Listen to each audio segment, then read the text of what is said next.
Ladies and gentlemen, the Suisei, and there is not enough hours in the day to do everything. Last I left off, I appreciated the entire model, and again, I preach style. I like a faded look, and I like it to where when you look at it at certain angles, you can see the weathering, but if you get up on it, you may not see it, but then get it at another angle and you can see it. That's just my style and the way I like I think vehicles to look.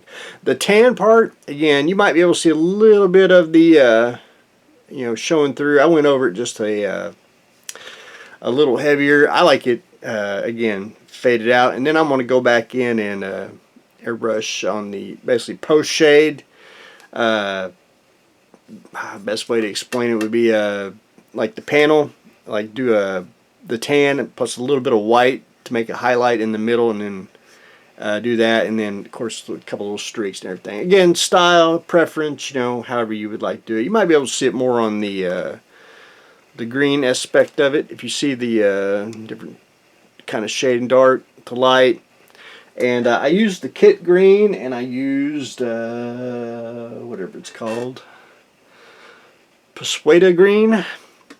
Again, kind of in between the plastic green and that green, and then I'm going to add a little more light to it, and then we're going to go in and do the highlight of the panels where it's just basically where light would shine on it, and a lot of that would be the wear, and then work the way out. But that is what I am doing on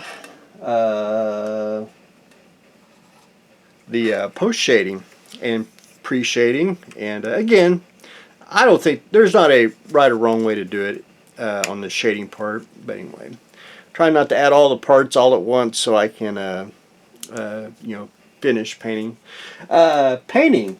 And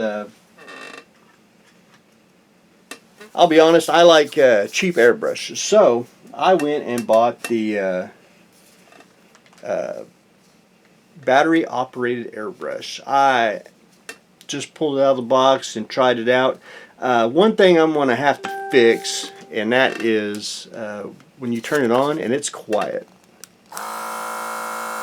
It's not loud at all. I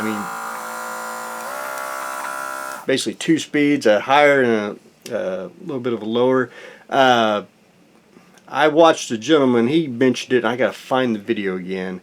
When you put this on, the trigger wants to go down and it wants to keep blowing, and it does spray good, but it just always, air keeps coming out, and I gotta figure out the trigger here, how it's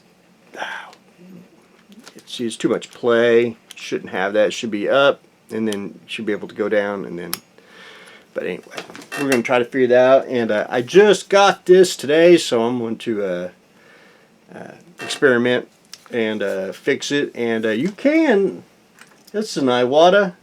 I took it off, and you can actually put that on, so you can have an Iwata or a cheap version, whichever one you want. But anyway, that ain't too bad.